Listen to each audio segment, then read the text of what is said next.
Mi hijo, Eduardo, siempre se avergonzó de mí.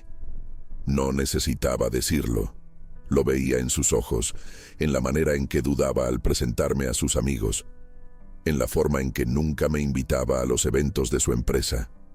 Yo, Afonso, el obrero jubilado, el hombre que pasó 40 años con las manos sucias de grasa y el overol manchado de aceite, era una mancha en su impecable currículum de joven lobo del mundo financiero. Y yo, en mi amor de padre, fingía no darme cuenta. Vivo una vida sencilla. La misma casita que compré con mi difunta María hace 50 años, un jardín bien cuidado, libros y las noticias de finanzas, un viejo hábito que adquirí en mi juventud. Mi rutina es tranquila, mis placeres son modestos. Para mi hijo, esta vida no era sencilla, era mediocre. Era el retrato del fracaso, la antítesis de la ambición que tanto idolatraba.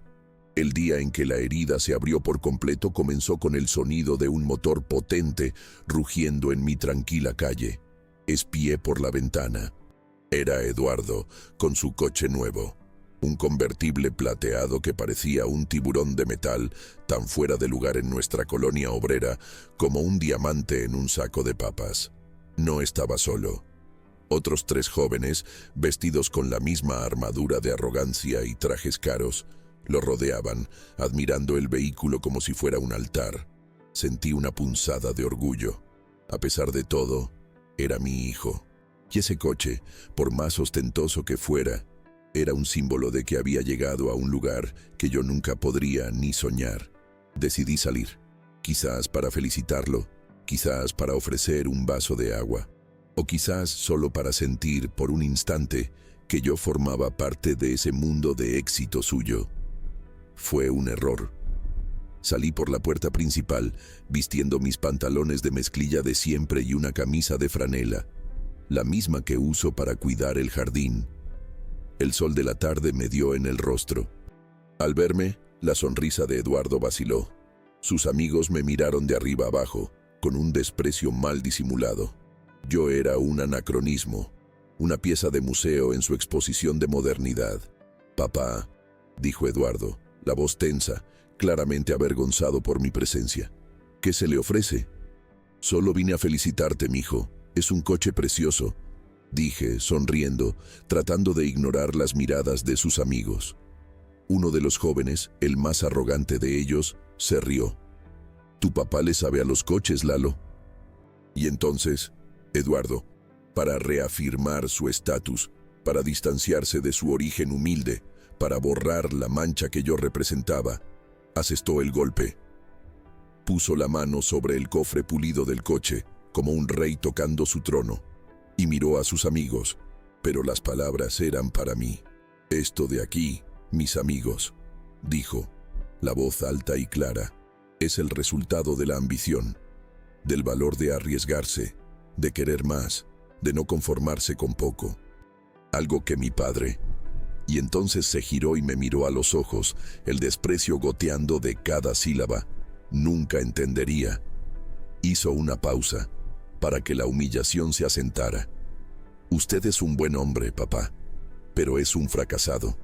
Un hombre que se conformó con su vidita mediocre, que nunca soñó con ser más que esto. Fracasado. Vidita mediocre». Las palabras flotaron en el aire pesadas, venenosas. Sus amigos soltaron risitas, cómplices de la masacre. Y yo me quedé ahí, parado, el corazón transformándose en un bloque de hielo. El orgullo que sentía segundos antes se deshizo en polvo. El dolor fue tan intenso, tan súbito, que me robó el aliento. Pero no lloré, no grité. Años de trabajo duro en una fábrica ruidosa me enseñaron a tragarme el dolor y seguir operando la máquina. Solo lo miré fijamente, y en el fondo de mis ojos, por un instante, debió haber visto algo que no esperaba. No la herida de un padre, sino la frialdad de un estratega. Titubeó, pero ya era tarde. La herida había sido abierta. Sin decir una sola palabra, me di la vuelta y caminé de regreso hacia adentro de mí, vidita mediocre. Cerré la puerta tras de mí, el sonido del cerrojo siendo el punto final de nuestra relación como la conocía. Se quedaron afuera, riendo, celebrando su ambición. Y yo, en mi casa silenciosa, caminé hasta mi pequeño estudio en el fondo. Me senté frente a mi viejo escritorio de madera. Encendí mi computadora, un modelo antiguo, lento, que tardó una eternidad en arrancar. Y, mientras el sistema operativo cargaba, yo miraba mi vida, fracasado.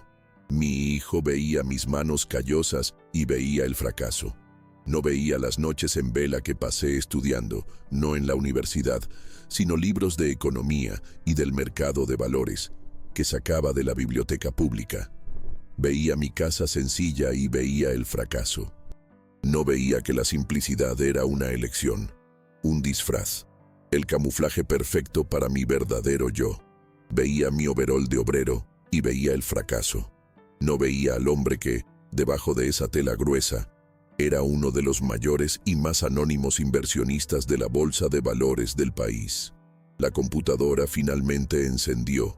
Abrí el programa, una plataforma de inversiones, encriptada, de acceso restringido. Tecleé mis contraseñas, una serie de códigos complejos, y entonces la pantalla se iluminó. Gráficos, números, cotizaciones, y en la esquina superior derecha, el valor de mi portafolio. Un número con 9 dígitos antes del punto decimal. Una fortuna multimillonaria, construida a lo largo de 40 años, con la paciencia de un monje y la astucia de un tiburón. Yo era el lobo solitario, como los blogs de finanzas me llamaban. El inversionista ballena misterioso, cuyos movimientos eran capaces de sacudir el mercado, pero cuya identidad nadie conocía. Mi hijo, en su arrogancia, cazaba sardinas en el acuario del mercado financiero, mientras su padre, el fracasado, era el dueño del océano. Abrí mi hoja de cálculo de seguimiento, una lista de empresas que monitoreaba, y ahí, en la línea 17, estaba Inversiones Futuro, SABDCB, la empresa donde trabajaba mi hijo, donde era uno de los directores junior. Una empresa de crecimiento rápido, pero de cimientos frágiles, con acciones infladas por pura especulación. Un castillo de naipes. Miré el nombre de la empresa, miré el valor de mi patrimonio, y pensé en la palabra que usó, ambición. ¿Quieres hablar de ambición, mijo?, le susurré a la pantalla de la computadora. Pues bien, hablemos de ambición. Con una calma quirúrgica, moví el cursor del ratón y comencé a trazar mi plan. Un plan que no usaría balas ni gritos. Usaría solo la fuerza invisible y aplastante del capital. Me había humillado frente a sus amigos. Y yo iba a comprarlos. A él, a los amigos y a la empresa entera. La cacería había comenzado. Me llamó fracasado, sin saber que yo era el dueño del juego que él creía estar jugando. Quédate conmigo en esta historia y dime, ¿cuál es el precio de la humillación? ¿Y hasta dónde irías para enseñarle esa lección a tu propio hijo? Cuéntame desde qué ciudad me acompañas, porque el mercado financiero está a punto de conocer la furia de un viejo obrero. En los días que siguieron a esa tarde de humillación, se formó un abismo entre mi hijo y yo. Un abismo que él cavó con las palabras fracasado y mediocre, y que ahora parecía satisfecho de ensanchar con su silencio. Eduardo no llamó, no mandó un mensaje, no apareció para la comida del domingo. En su mente, finalmente se había librado del peso de su origen, había cortado el ancla que lo ataba a una vida que despreciaba. Y yo, en mi casita silenciosa, sentí el dolor de ese abandono como una herida física. Era mi único hijo, el centro de mi mundo desde que María se fue. Cada logro suyo, por más que viniera envuelto en arrogancia, seguía siendo, para mí, motivo de un orgullo silencioso. Y ahora, ese orgullo estaba muerto, asesinado por él mismo en el altar de un coche plateado. La soledad, que antes era una compañera tranquila, ahora tenía un sabor amargo. Cada habitación de la casa resonaba con la ausencia, no solo de Eduardo, sino de la esperanza que aún albergaba por él. Pero un hombre que pasó 40 años en una línea de ensamblaje aprende una cosa: el dolor no detiene la máquina. El mundo sigue girando, los engranajes siguen moviéndose. Y yo, en lugar de ahogarme en la amargura, canalicé ese dolor. Mi pequeño estudio, antes un refugio para lecturas de fin de tarde, se transformó en mi cuarto de guerra. Por fuera, mi vida seguía igual. El vecino que me veía cuidando el jardín por la mañana veía al mismo Afonso de siempre, el obrero jubilado de manos callosas. El panadero que me vendía el pan veía al mismo cliente de pocas palabras. Pero por dentro me había convertido otra persona, el lobo solitario, el inversionista que el mercado tanto temía y sobre el que tanto especulaba. Estaba saliendo de su hibernación y tenía una nueva presa. Mis tardes y noches ahora estaban dedicadas a una única tarea: diseccionar Inversiones Futuro SAB de CB. Ya no era un observador pasivo del mercado. Era un depredador estudiando cada movimiento de su presa. Leí cada informe trimestral que publicaron en los últimos 5 años. Vi cada entrevista aburrida y llena de jerga del director general de la empresa. Analicé sus balances, sus proyecciones de ganancias, sus adquisiciones. Y cuanto más escarbaba, más veía la verdad detrás de la fachada de éxito. La empresa de mi hijo era un tigre de papel. Crecía con base en préstamos agresivos y en una estrategia de marketing que vendía humo como si fuera oro. Eran maestros en crear una imagen de éxito, una imagen que atraía a jóvenes inversionistas ambiciosos e incautos. Una imagen, me di cuenta con una profunda tristeza, que era el espejo perfecto de mi propio hijo, brillante por fuera, hueca y frágil por dentro. Mientras me sumergía en los números y gráficos en la pantalla de mi vieja computadora, los recuerdos de mi propio viaje en ese mundo me venían con una fuerza abrumadora, recordándome cómo empezó todo. La imagen era tan nítida. Yo, con 20 y pocos años, en el ruidoso piso de la fábrica metalúrgica. Era mi descanso de 30 minutos para almorzar. Mientras mis compañeros se juntaban para jugar al dominó y hablar de fútbol, yo me sentaba en un rincón, desenvolvía el almuerzo que María preparaba y abría un libro.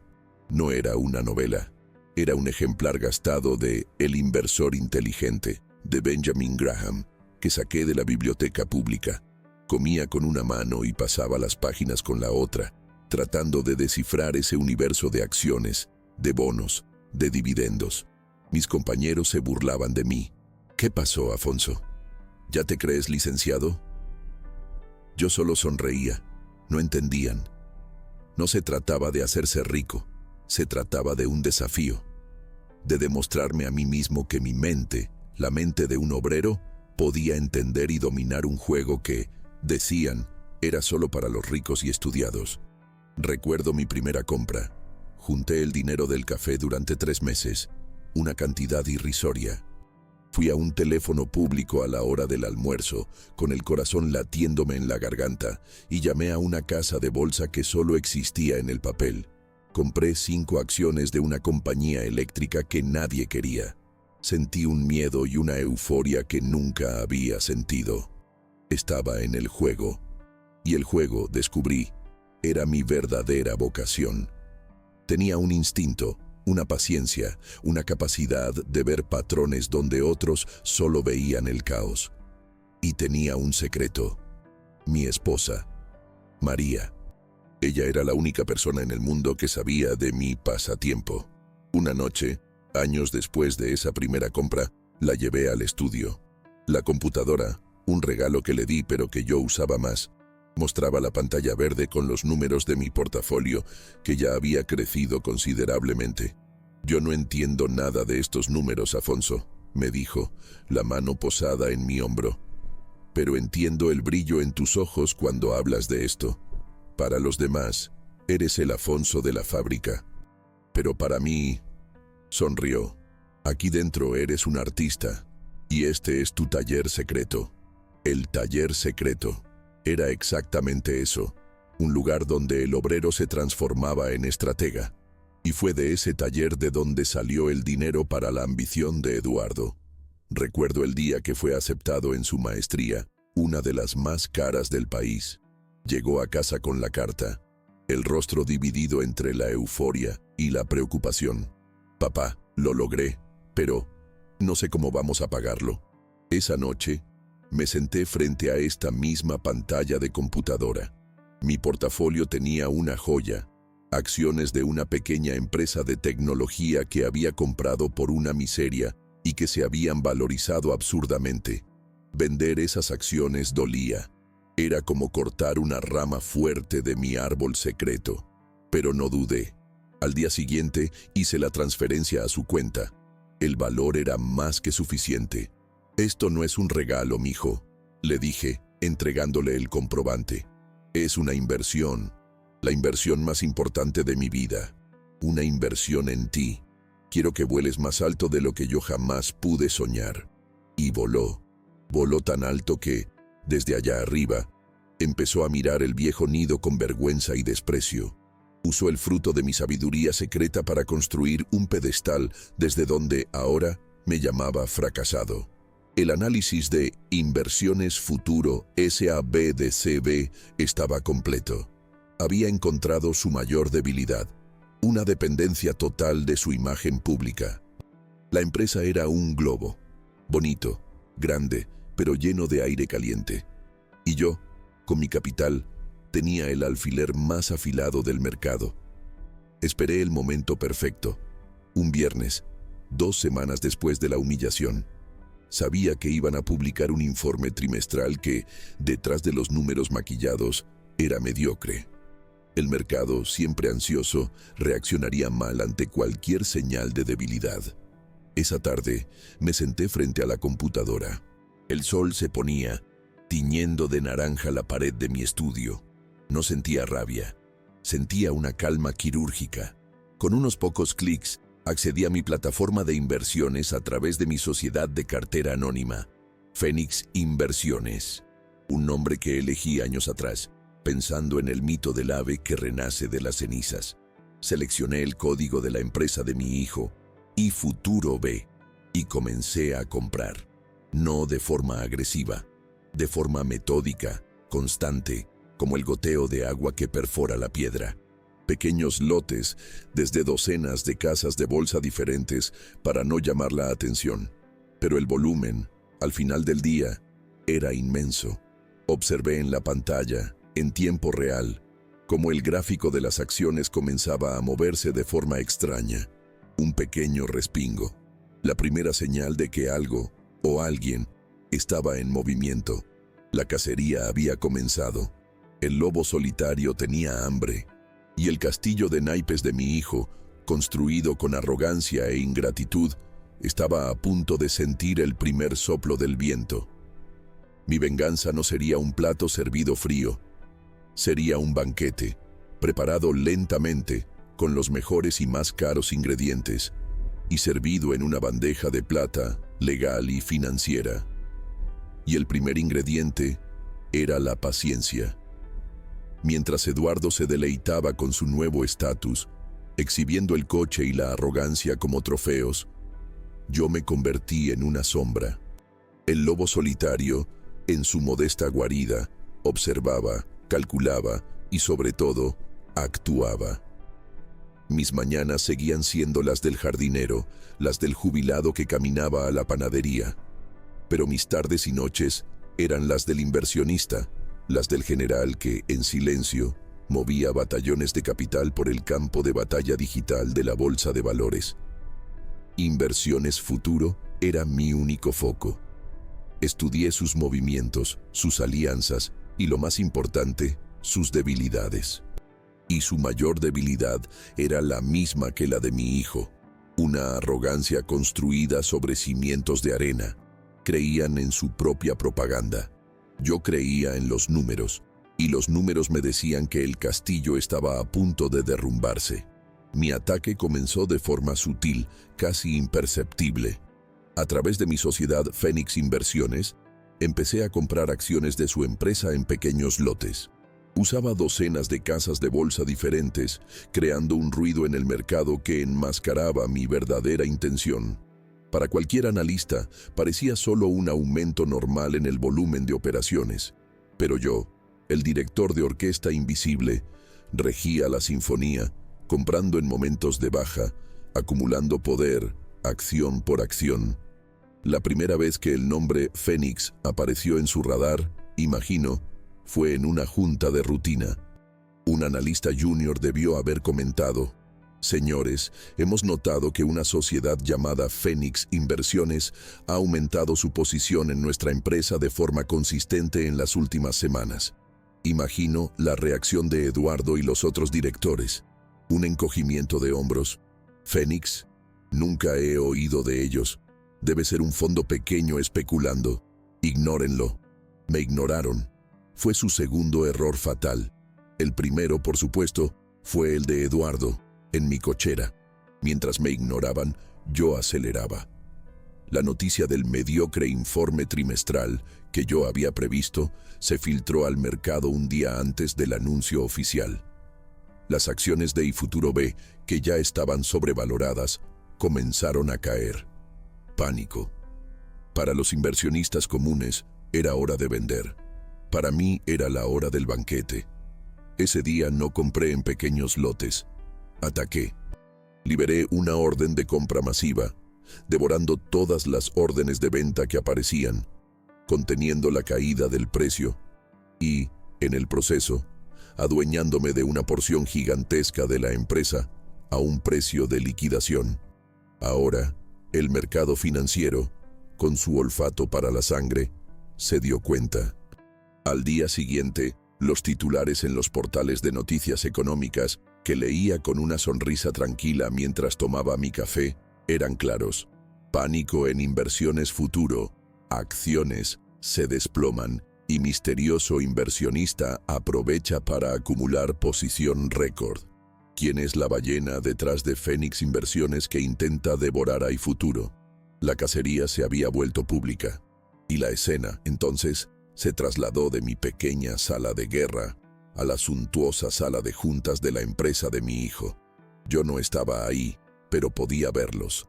El sudor en la frente del director general, los directores hablando al mismo tiempo, y Eduardo, mi hijo, el joven genio de la ambición, probando por primera vez el sabor del miedo real. El miedo no de perder un bono, sino de perderlo todo. Estaban en pánico, tratando desesperadamente de descubrir quién era el depredador.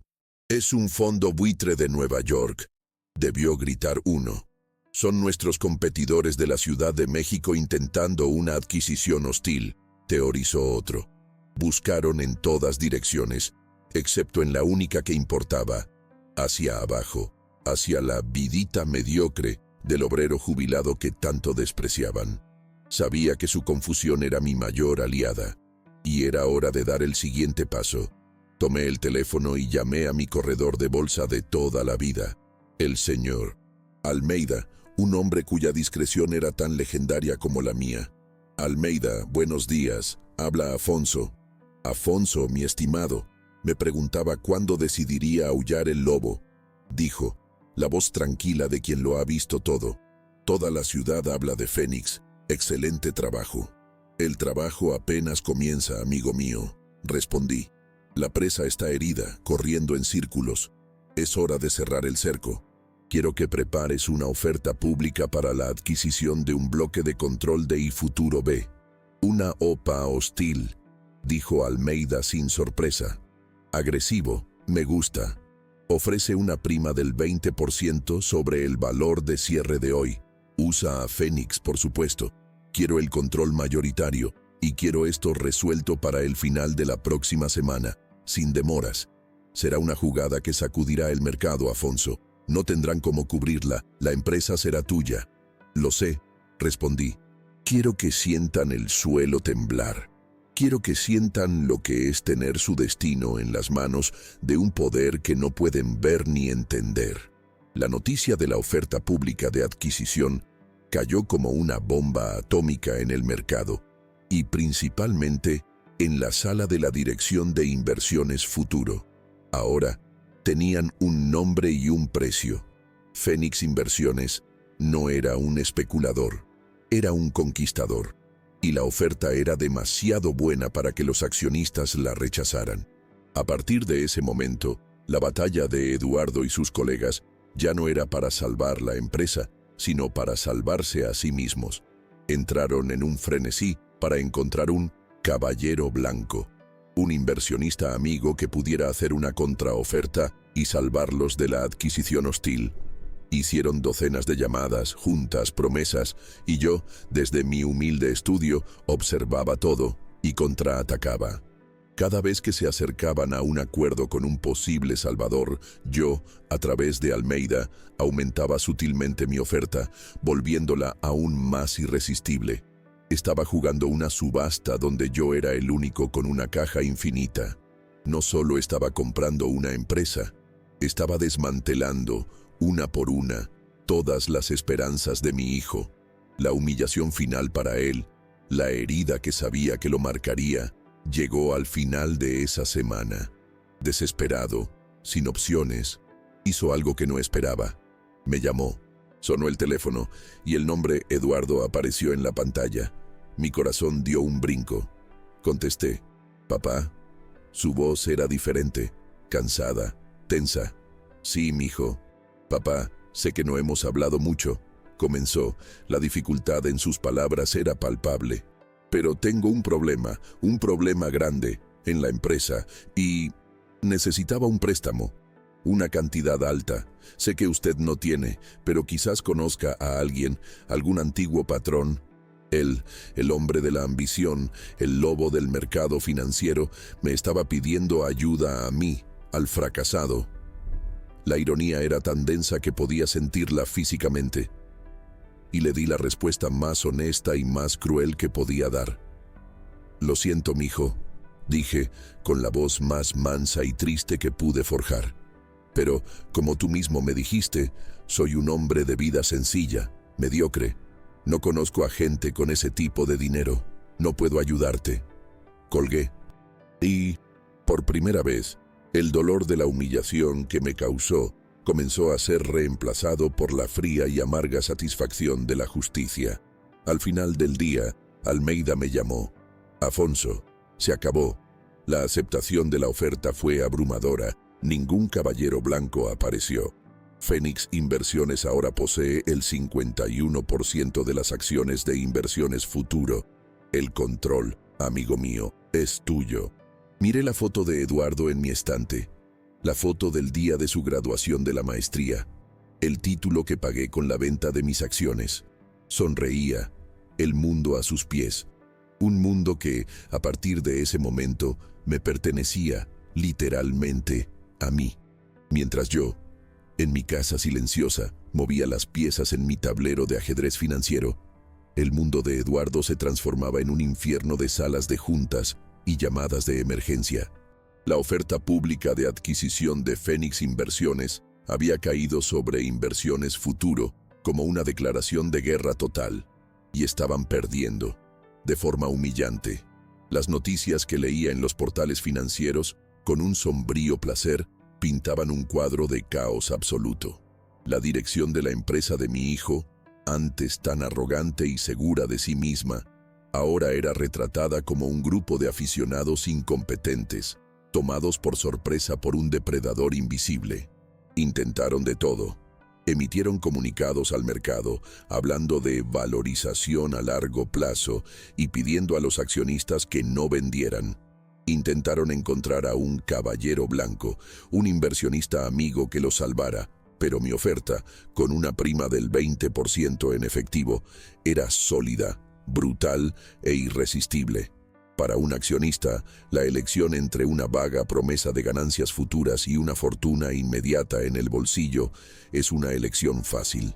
Imaginaba a Eduardo en esos días, el sueño interrumpido, el estómago ardiendo de ansiedad.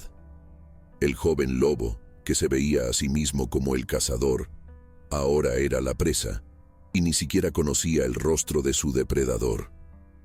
Fénix Inversiones era un fantasma Una sociedad de cartera registrada en un paraíso fiscal, sin sitio web, sin historial, sin un rostro. Ese anonimato, lo sabía, lo estaba volviendo loco. Él, que vivía de apariencias y de contactos, estaba siendo destruido por una entidad que no tenía ni una cosa ni la otra. Mi corredor, el señor Almeida, me llamaba a diario con actualizaciones. Su voz era la de un narrador de una victoria inevitable. Afonso, la aceptación de la oferta es un éxito. Ya superamos el 30% del capital. Están en pánico. El director general intentó llamarme, quería negociar. Mi secretaria, como fue instruida, dijo que los directores de Fénix no negocian, solo ejecutan. Excelente, Almeida. Mantén la presión. No quiero que tengan ni un segundo para respirar. Quiero que sientan el cerco cerrándose, milímetro por milímetro. Y el cerco se cerró. La estocada final, la que expuso la totalidad de la desesperación de Eduardo, llegó un miércoles por la noche. Sonó el timbre de mi casa alrededor de las 9 de la noche. Una hora inusual. Espié por la ventana y lo vi. Mi hijo, parado bajo la tenue luz del porche, no junto a su convertible plateado, sino a pie. Parecía haber envejecido años en pocas semanas. El traje caro estaba arrugado, la corbata floja. El cabello, antes impecablemente peinado, estaba en desorden. Abrí la puerta, me miró, y por primera vez en la vida no vi arrogancia en sus ojos. Vi solo un miedo puro, animal. «Papá», comenzó, la voz ronca. Sé que fui un idiota.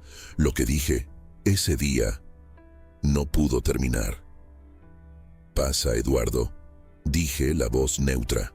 Entró y se sentó en el borde del sofá, el mismo sofá donde su madre y yo vimos tantas películas. No parecía un director de una empresa del mercado financiero. Parecía un niño perdido, a punto de ser castigado.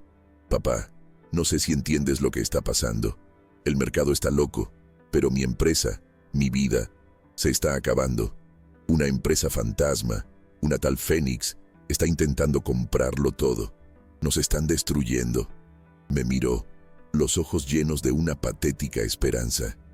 «Necesito ayuda, papá. Cualquier ayuda. Un préstamo. Lo que sea. Sé que siempre guardaste un dinerito para tu jubilación. Sé que no es mucho, pero cualquier cosa nos ayudaría a luchar. Te lo devuelvo, papá. Lo juro, con intereses». La escena era la más trágica e irónica que podría concebir. El hombre de la ambición, el titán de las finanzas, el hijo que me llamó fracasado, ahora estaba en mi sala, suplicando por las migajas de mi vidita mediocre. Le estaba pidiendo al lobo, sin saberlo, que le prestara dinero para luchar contra el propio lobo. Lo escuché en silencio. Dejé que vaciara toda su desesperación, toda su humillación. Y cuando terminó, me levanté y fui a la cocina. Volví con un vaso de agua y un plato con una rebanada de pan de elote que había hecho esa tarde. Lo puse sobre la mesita de centro, frente a él. «Come, mijo. Te ves cansado», dije, la voz suave, casi paternal. Miró el pan, luego a mí, confundido. «Papá, no entendiste. No necesito pan, necesito dinero». «Entendí, Eduardo. Entendí perfectamente», respondí, sentándome en mi sillón. «Pero la respuesta a tu pregunta es la misma que te di cuando me pediste ayuda la última vez, cuando me llamaste desde tu oficina. Ya te lo dije. Soy un hombre sencillo, un obrero jubilado. Mi vida mediocre no generó el tipo de fortuna que podría salvar a una empresa multimillonaria. El pan de elote y el agua es todo lo que tengo para ofrecerte». Me miró fijamente, el rostro contorsionándose en una máscara de incredulidad y furia. La humillación de que su petición de auxilio fuera respondida con un trozo de pan fue demasiado para él. «No lo puedo creer», siseó. «Vengo hasta aquí, me trago mi orgullo, y me ofreces pan. Eres increíble, inútil». Se levantó y caminó hacia la puerta, pero se detuvo y se giró. «¿Sabes qué? Tienes razón. Eres un fracasado, y prefiero hundirme solo a deberle cualquier cosa a un hombre como tú». Dio un portazo y se fue. Y yo me quedé ahí, en mi sala silenciosa, mirando el plato de pan intacto. No le ofrecí el pan por crueldad. Se lo ofrecí como una última prueba, y él, como siempre, había fallado. No quería un padre, quería un cajero automático, y, al rechazar el pan, había rechazado la última y más simple oferta de paternidad que aún me quedaba dentro. El viernes, al cierre de la bolsa, el señor Almeida me llamó. «Es oficial, Afonso», dijo, la voz tranquila de la victoria. Fénix Inversiones ahora posee el 51.4% de las acciones de Inversiones Futuro. La empresa es tuya. El Consejo estará legalmente obligado a reunirse para formalizar la transición de poder. Esperan, aterrorizados, la convocatoria del nuevo accionista mayoritario. Respiré hondo. El cerco se había cerrado. La cacería había terminado. «Procede con la convocatoria, Almeida», dije. «¿Para cuándo, amigo mío?» «Para pasado mañana, lunes, a las 10 de la mañana, en la sede de la empresa. Yo estaré ahí». «¿Y el orden del día?», preguntó el corredor. «El orden del día es simple», respondí, mirando la foto de Eduardo en el estante. «Presentación del accionista controlador y deliberación sobre la nueva presidencia del Consejo». Colgué el teléfono. Tomé un pequeño trozo del pan de elote que Eduardo había rechazado. El sabor era simple, honesto. El sabor de mi vida. Y en breve sería el sabor de la victoria. El fin de semana fue, para mí, de una serenidad casi religiosa. Mientras podaba los rosales de María y leía mi periódico el domingo, sabía que, al otro lado de la ciudad, el mundo de Eduardo era un torbellino de llamadas telefónicas, de juntas de pánico, de acusaciones y de miedo. La convocatoria para la Junta Extraordinaria del Consejo, redactada con la frialdad jurídica del Lic Neves, había llegado el viernes por la tarde, un torpedo silencioso que impactó de lleno en la línea de flotación del barco que ya consideraban hundido.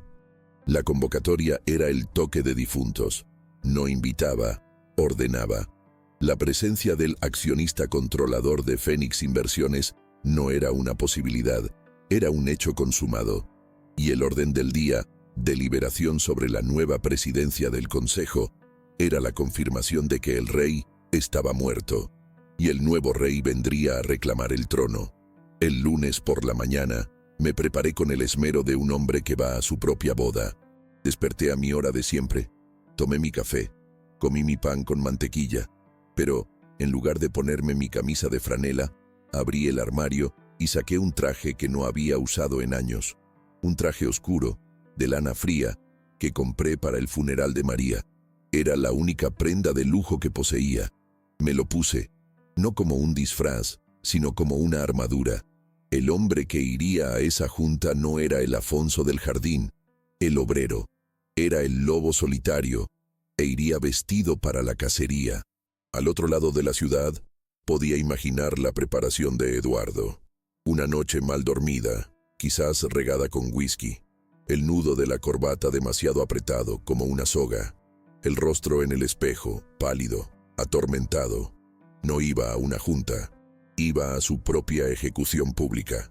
Llegué al edificio de Inversiones Futuro 10 minutos antes de las 10. Era una torre de cristal y acero, un monumento a la ambición que mi hijo tanto idolatraba, un lugar que nunca había pisado. El vestíbulo era un espacio vasto, de mármol pulido, donde jóvenes apresurados pasaban hablando por sus celulares, exudando un aire de importancia. La recepcionista, una joven de sonrisa entrenada, me miró con una curiosidad condescendiente. Un viejo de traje sencillo, claramente fuera de su hábitat. «Sí, señor, ¿en qué puedo ayudarlo?» «Tengo una junta con el Consejo de Administración», dije, la voz tranquila. «Mi nombre es Afonso». Frunció el ceño, tecleó algo en la computadora. «Afonso. No tengo ningún Afonso en la lista de invitados para la junta del Consejo». «Intente con Fénix Inversiones», sugerí, con una media sonrisa. Sus ojos se abrieron como platos. El nombre de la entidad que atormentaba a la empresa en los últimos días. Tomó el teléfono, balbuceó algo y de repente su postura cambió. La condescendencia se transformó en un respeto temeroso. «Ah, sí, señor Afonso, discúlpeme, el señor presidente ya lo espera. Por favor, por aquí. Lo acompañaré personalmente». Mientras me guiaba, casi corriendo por los lujosos pasillos, yo observaba ese mundo. El mundo que mi hijo eligió. Un mundo de apariencias, de superficies pulidas, de sonrisas falsas. Un mundo que yo, con mi conocimiento real, había comprado sin que ellos lo supieran. Llegamos a la puerta de la sala de juntas. Una puerta doble, de madera oscura y maciza. La secretaria del director general se levantó de un salto al verme. «Señores», anunció, la voz temblorosa abriendo la puerta, «el representante y accionista mayoritario de Fénix Inversiones». Y entré. La sala era exactamente como la imaginaba.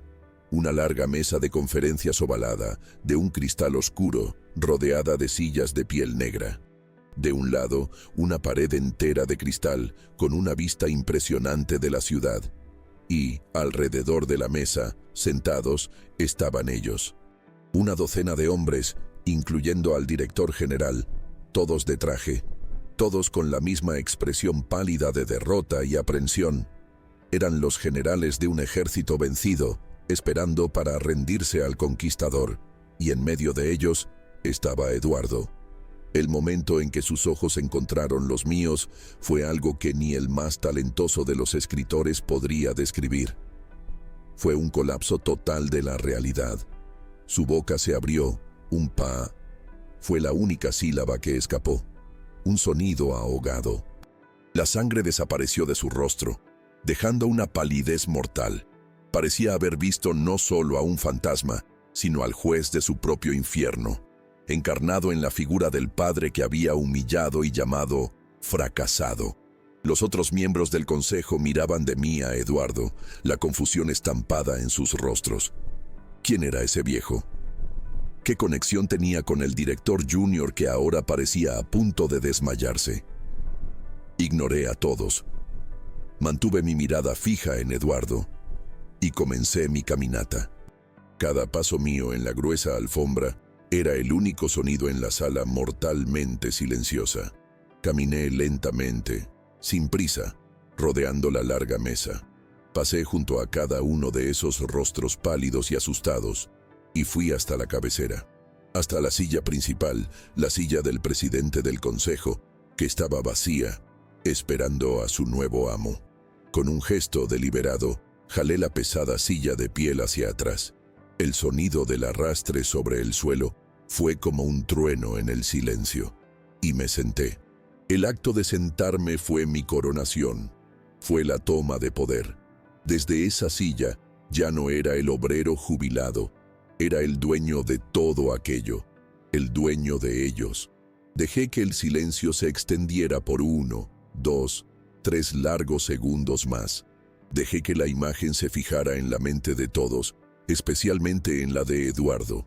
La imagen de su padre, el fracasado, sentado en el trono que él, con toda su ambición, nunca llegaría ni a rozar.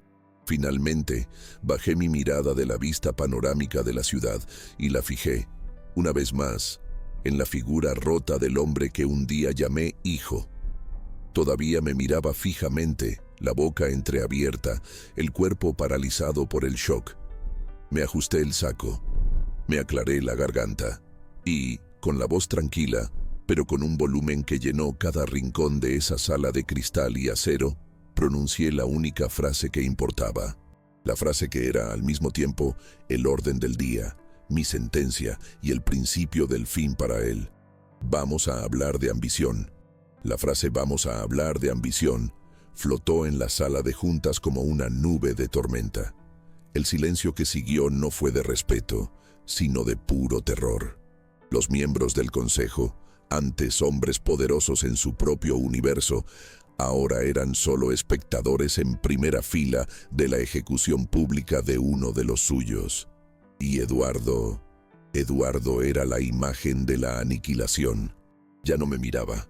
Su mirada estaba fija en la superficie oscura y reflectante de la mesa, como si en ella pudiera ver el abismo que acababa de abrirse bajo sus pies. No levanté la voz. No lo necesité.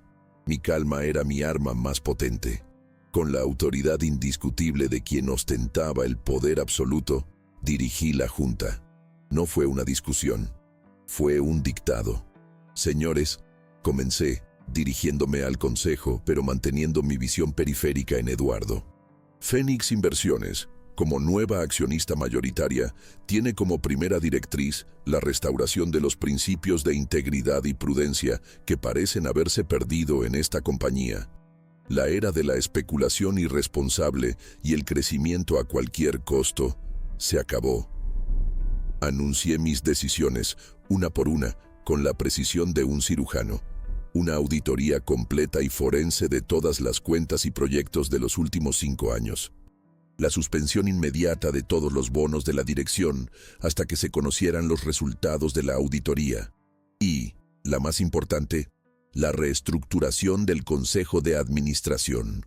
El cargo de presidente del Consejo, dije, mirando al director general que se encogía en su silla, será ocupado por mí, Afonso Almeida, a partir de este momento. Hubo un murmullo de shock. Y mi primera acción como presidente es aceptar la renuncia, que estoy seguro de que será ofrecida de buen grado, de algunos miembros de esta dirección, cuyas visiones ya no se alinean con el futuro que planeamos para esta empresa. Y entonces, el golpe final. Miré directamente a la silla donde estaba sentado Eduardo, encorvado, como si intentara desaparecer. Y, por supuesto, la posición de director junior de nuevos negocios, actualmente ocupada por el señor Eduardo Almeida, será eliminada. El cargo es redundante y sus resultados, en los últimos trimestres, han sido, para ser generoso, mediocres. Usé su palabra, mediocre, y vi, por el ligero temblor en sus hombros, que la astilla había encontrado su blanco. La humillación era ahora total. No lo estaba despidiendo por ser mi hijo traidor. Lo estaba despidiendo por ser un profesional incompetente. Y eso, para su ego, era una sentencia de muerte. La junta terminó en menos de 30 minutos. Uno por uno, los directores se levantaron, vinieron hacia mí, me estrecharon la mano con una deferencia temerosa y se retiraron, dejando atrás solo a Eduardo, todavía paralizado en su silla. Nos quedamos solos en esa inmensa y silenciosa sala, el conquistador y el conquistado, el padre y el extraño. ¿Por qué?, susurró finalmente, sin levantar la mirada de la mesa. Porque tú me diste las herramientas, Eduardo. Respondí, sin una pizca de triunfo en la voz. Me llamaste fracasado, me humillaste, y al hacerlo me recordaste quién soy realmente. Un hombre que no acepta ser subestimado. Despertaste al lobo que dormía, y el lobo, mi hijo, cuando despierta, caza. Me levanté. Tus pertenencias personales serán enviadas a tu casa. Agradezco tus servicios. Pasa por Recursos Humanos para firmar tu finiquito. Sin decir más, le di la espalda. Salí de la sala de juntas, dejé atrás el imperio que él creía suyo, y volví a mi vida, a mi casa, a mi paz. Las semanas siguientes fueron de una reconstrucción silenciosa. No asumí el día a día de la empresa. Nombré a un nuevo director general, un hombre íntegro y experimentado, y permanecí como presidente del consejo, una presencia tutelar, un guardián de los valores. Mi verdadera pasión, mi taller secreto, volvió a ser el centro de mi vida, pero ahora, con un nuevo propósito. Con una pequeña fracción de mi fortuna, creé la Fundación María Almeida para la educación financiera. El objetivo no era dar dinero, sino conocimiento. Abrimos cursos gratuitos en las colonias obreras de la ciudad, las mismas colonias donde crecí. Enseñábamos a gente sencilla, como yo lo fui un día, a entender el mercado, a invertir con poco, a construir un futuro con sus propias manos, sin caer en el canto de la sirena de la codicia fácil. Y el profesor principal de esas clases, para sorpresa de todos, era yo, el viejo Afonso, de camisa de franela, en un salón de clases comunitario, explicando a otros obreros, a amas de casa, a jóvenes soñadores, la diferencia entre un activo y un pasivo, entre invertir y apostar. No enseñaba solo sobre acciones, enseñaba sobre paciencia, sobre disciplina, sobre la dignidad del trabajo silencioso. Y, al enseñar, me curaba a mí mismo. Las noticias sobre Eduardo llegaban esporádicamente a través de terceros. Su ruina fue rápida y completa. La pérdida del empleo y del estatus, sumada a la humillación pública, fue un golpe del que su arrogancia no pudo recuperarse. Su esposa, que se había casado con un ganador, no tuvo estómago para quedarse al lado de un perdedor. El divorcio fue contencioso y caro. El convertible plateado fue vendido para pagar a los abogados. Los amigos del mercado financiero, que brindaban con él en bares de lujo, desaparecieron como humo. Estaba solo, cosechando los amargos frutos de la ambición que tanto idolatraba.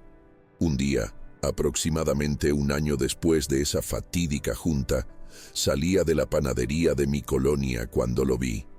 Estaba al otro lado de la calle, trabajando. Llevaba un uniforme de una empresa de paquetería, cargando cajas de un camión a una tienda. Estaba más delgado, el rostro marcado por el cansancio. Nuestras miradas se cruzaron por un instante, a través del tráfico. Vi un destello de vergüenza en sus ojos y rápidamente desvió el rostro, volviendo a cargar sus cajas. No sentí lástima, no sentí alegría, sentí nada. Era solo un hombre, al otro lado de la calle, viviendo las consecuencias de sus elecciones. La historia entre nosotros, finalmente, había terminado. Volví a casa. El sol de la tarde entraba por la ventana, iluminando el polvo que danzaba en el aire. Me senté frente a mi vieja computadora. Abrí mi plataforma de inversiones. Miré los números, los gráficos, la fortuna que había construido en silencio. Y entendí la lección final de mi vida. Mi hijo creía que la ambición era tener un coche de lujo, una casa grande, un título imponente. Estaba equivocado. La verdadera ambición no es lo que acumulas, sino lo que construyes. No es lo que le muestras al mundo, sino en lo que te conviertes cuando nadie está mirando. Yo, Afonso, el obrero, el fracasado, construí un imperio en el silencio de mi estudio, pero mi mayor legado no serán los 9 dígitos en mi cuenta bancaria. Será la sabiduría que ahora comparto con otros como yo. Será la dignidad de una vida vivida con sencillez, pero con una riqueza interior que mi hijo, en su búsqueda desesperada por el éxito, nunca estuvo cerca de encontrar. A fin de cuentas, no estaba del todo equivocado. Soy, de hecho, un hombre conforme con mi vidita mediocre, porque descubrí que la mediocridad, cuando se vive con honor, con sabiduría y con paz, es el más espectacular e inalcanzable de los lujos. Y esa es una lección que ningún dinero puede comprar. Cuéntame si esta historia también tuvo sentido para ti. Y dime desde qué ciudad me estás escuchando. ¿Sale? Y si esta historia tocó tu corazón, suscríbete al canal para no perderte ninguna otra. Tu compañía es muy importante.